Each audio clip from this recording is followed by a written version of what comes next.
Greetings. This is your boy Afi Makalani, and today's date is May 1st, 2022. And this date is important because it is my father's birthday. And as many of you know, especially my friends, family, and associates on Facebook, my father recently made his transition as of this past March, just 2 months ago. And what I want to do is share with you some of the words I spoke at his going home ceremony to pay tribute to him. And I want to do so again because today is his birthday and I want to pay homage to him, number one. Number two, when I finished speaking and at the end of the going home ceremonies, a lot of people approached me and they said they were very moved by what I had to say. So I thought maybe it was important that I shared these words. It might benefit someone in some way. So let's start with this.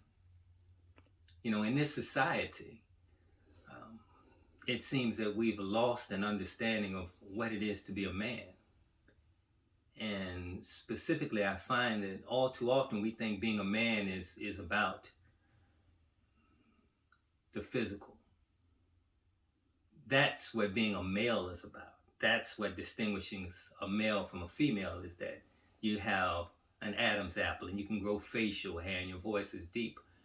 But being a man is about the intangible, and we confuse the two.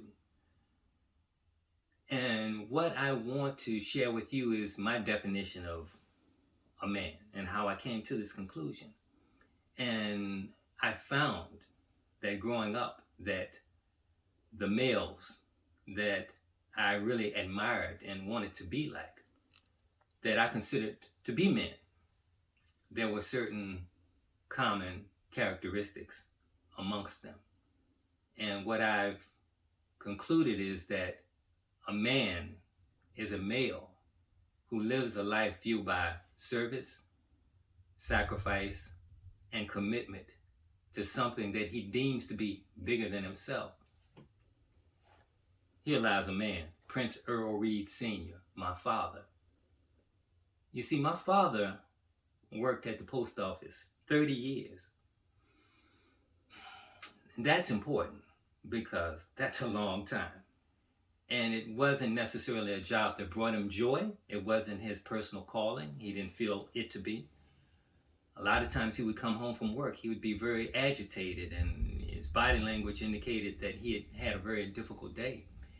And he would come home and he'd go in the house and bathe, take a shower, get cleaned up, maybe have something to eat, read the newspaper, watch his favorite TV show. He'd get up and do it all again the following day, and he did it for 30 years. And he did it because the income from this job that he found particularly challenging allowed him to provide a comfortable existence for himself, his wife, and his 3 children. That's sacrifice, that's service, that's commitment. Here lies a man. Years before the Sandra Bland incident, before the Philando Castile incident, Freddie Gray, before Rodney King was brutally beaten by police officers in LA, my father pulled me aside as a 9-year-old and instructed me on how to interact with police officers if ever I was stopped for whatever reason, which I didn't understand at 9 years old because, again, at the age of 9, you don't have any concept of racism and that people would mistreat you merely based on the fact that you looked different or you were a member of a different ethnic group. But he told me this. He said, son, if you're ever approached by a cop and he stops you, always be respectful in how you speak and the language you use. He's not a pig. His name is Officer Jones or Smith, whatever it is, whatever his name badge indicates. Make sure you look him up and down. See if he has a name badge on. Commit his name to memory. If he has a badge number, commit that to memory. Look him up and down and see if he has any distinguishing marks. Does he walk with a limp? Does he have a tattoo, missing teeth? Is one eye a different color than the other? commit these things to memory so that if he misbehaves or mistreats you, we can report him and correctly identify him. So my father was preparing me, even as a little boy, for potential altercations with police. That's sacrifice. That's service.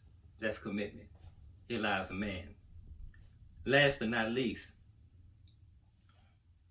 my father was a talented artist.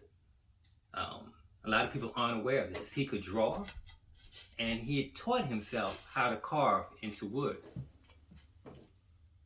Never took art classes, never had a personal instructor, so how he figured out how to do this, I don't know. Very impressive. My father was a very talented, very intelligent man. And he used to love his art. He used to draw, he used to watch art TV shows. This is important. He was so good, I used to ask my father, Dad, why'd you stop drawing? Why'd you stop carving? And he would always kind of smile and dance around the issue and say, I don't know, son, I just kind of put it down. But I think he knew exactly what he was doing. I think my father recognized that to be a talented artist, it requires practice.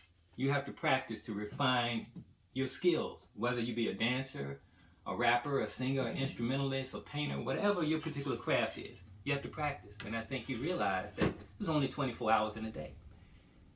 So now there's a challenge between his art and the commitment to his family and his job. And I think my father simply said, my family is more important. I got to put my art down. I can't do them both. That's sacrifice. That's service. That's commitment. Here lies a man. So, Dad, I promise you, as long as there's air in my lungs, I will strive to be a man, because you showed us all just how beautiful being a man could truly be.